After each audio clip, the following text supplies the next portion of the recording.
Alright, shout out to my roommate for the fresh fade. Let's get into it.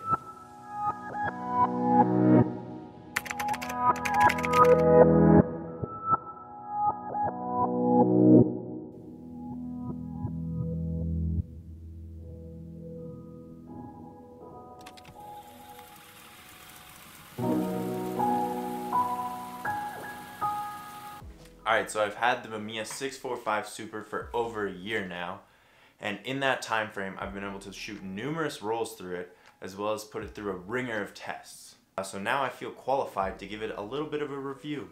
Okay, so the most important thing to touch on this camera, it's obvious, it's in the name 645. It is a medium format camera that shoots a 6cm by 4.5 centimeter frame.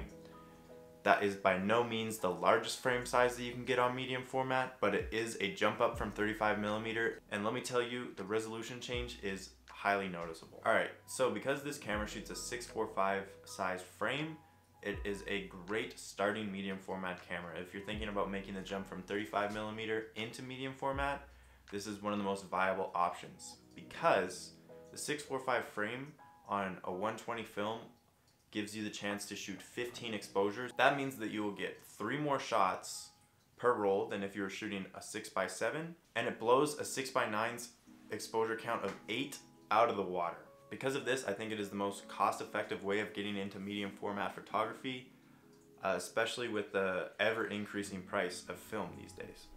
A feature of this camera that I find to be extremely unique and especially useful is its modularity. That means that this camera can be broken down into its 5 major parts, which can each be replaced or swapped out for a different part. Each part is replaceable and offers different options depending on your shooting style. So the 5 major parts. First you have your body, which is you can take everything off and replace just the body if something goes wrong with the body. As well as most cameras, the lenses are interchangeable. But where the Mamiya 645 takes a step in a different direction is its ability to change out the viewfinder, which personally I have done, because the viewfinder that came with my camera, because they're all secondhand, they're film cameras, was really crusty and old. It was like one of the ones that if you wear glasses, you can like change the prescription so that things are in focus through it without like having to wear your glasses. But it was really crusty and it left like a black ring around my eye because the rubber was so worn out. So I've replaced it with a different viewfinder, which I just think is very helpful. If a part's worn out, replace it with a new part. Another option you have with this camera is you can have multiple film backs, which allows you to bulk, like preload a couple rolls of film into like 3 different backs. Say you want to have a roll of Portra 400 in one, and maybe the light's going down later in your shoot, so you want to have a roll of Portra 800, and then maybe you want some like Tri-X in there for black and white pictures.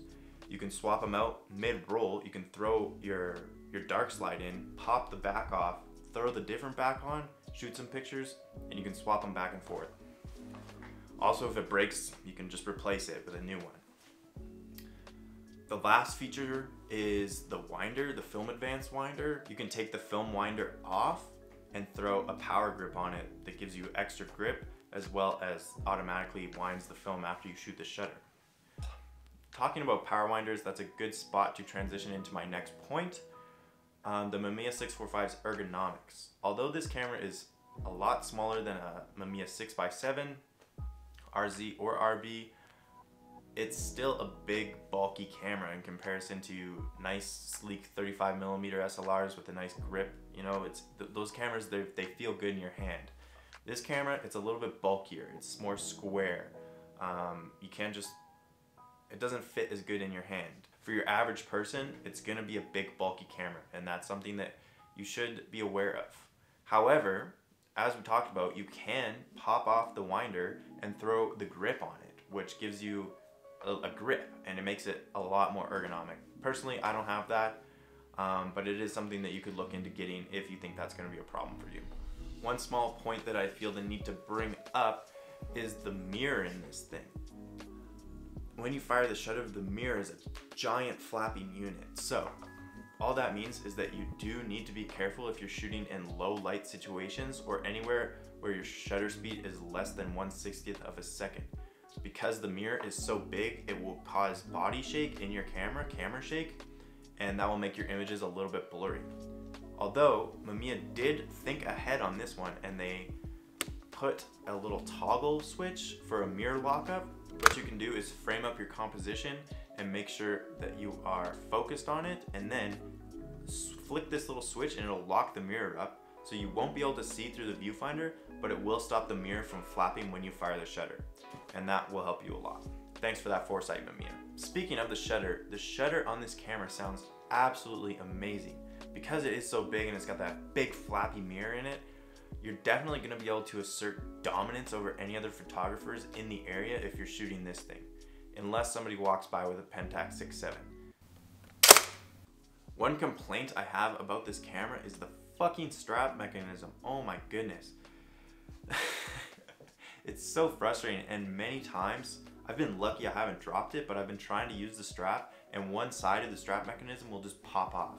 I don't understand why Mamiya couldn't have made a better strap system for this camera. I don't think I'm using it wrong. I've looked up the instruction manuals multiple times to ensure that I'm using the strap correctly. I find it extremely difficult to take off, put on, and when I put it on, sometimes it slips off and I'm worried about dropping the camera. The final note that I'm gonna leave everybody with is that this camera just feels cool. I don't really know how to explain it, but when you hold this camera and you're shooting pictures with it, it feels like there's something like tangible about it, and it just feels amazing. Everything from just the way it sounds when you wind and the shutter. It's just a really cool camera. So that being said, if you're looking to make the jump from 35mm up to medium format camera and you're interested in this camera, just go for it. You know, bite the bullet. You're gonna enjoy it. Worst thing comes to worst, you'll flip it in a couple years for more money because everybody loves these cameras. Just don't trust the strap.